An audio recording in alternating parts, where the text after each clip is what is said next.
Hello friends, Namaskar, I am Pradeep Patil. On 12th of October 2020, the Royal Swedish Academy decided to award the Nobel Prize for Science of Economics in 2020 to Mr. Milgram and Mr. Wilson for their extraordinary contribution towards improvement in the auction theory and invention of a new format. Let us see what is auction theory. When we hear the word auction, then perhaps we think about the traditional selling of the farm produce or the high-end selling of the painting through the auction. But it is no longer confined to the traditional methods. Rather, the impact of the auction can be seen at all the levels of our lives. When we sell and purchase the goods and services through the online method, online platform, then it is one type of auction.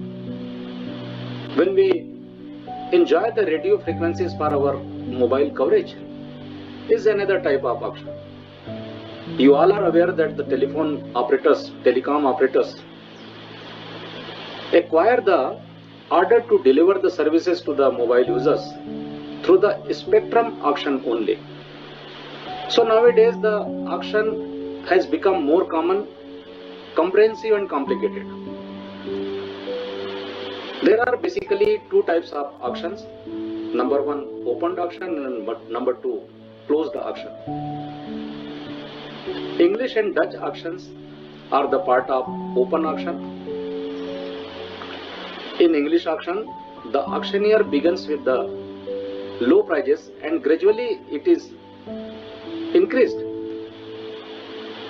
Whereas in Dutch auction, the auctioneer begins with the high price and gradually it is reduced until the item or the object is sold.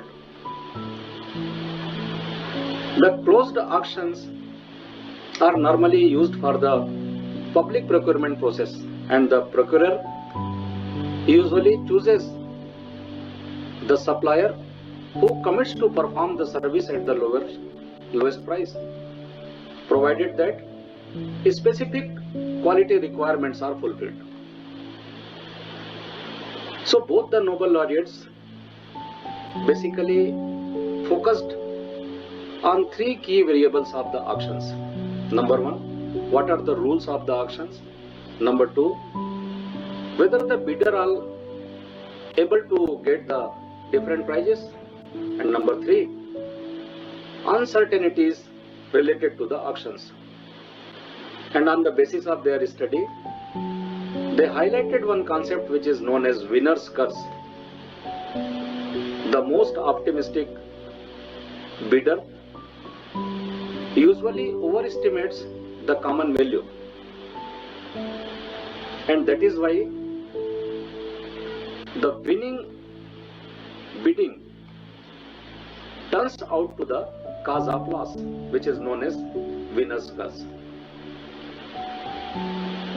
Looking to the challenge of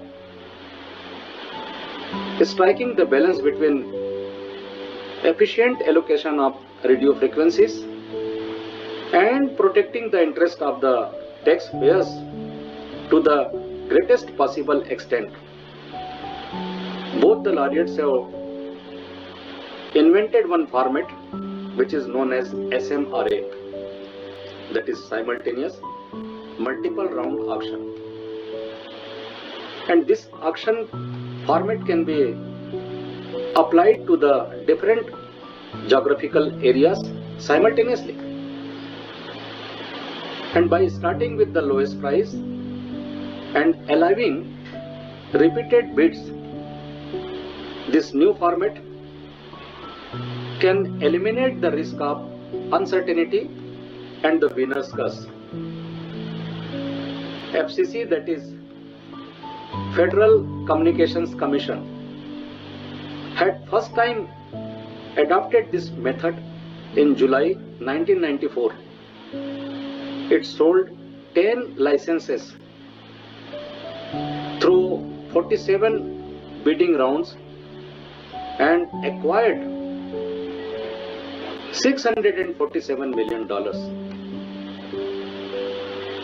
Interestingly, the US government had sold such type of orders previously practically at the zero price. So looking to the huge success of this new format, many countries like India, Canada, Finland, Germany, Norway and Sweden have adopted this new format for spectrum auction. However, it is not confined only to the spectrum auctions, but it is used for selling the electricity and natural gas. So both the laureates have not only clarified the auction theory, why the bidders behave in a certain way, but also they invented a new format for conducting the auctions to sell goods and services. So their contribution is highly important for benefiting to the buyers, sellers and the society as a whole. Thank you very much.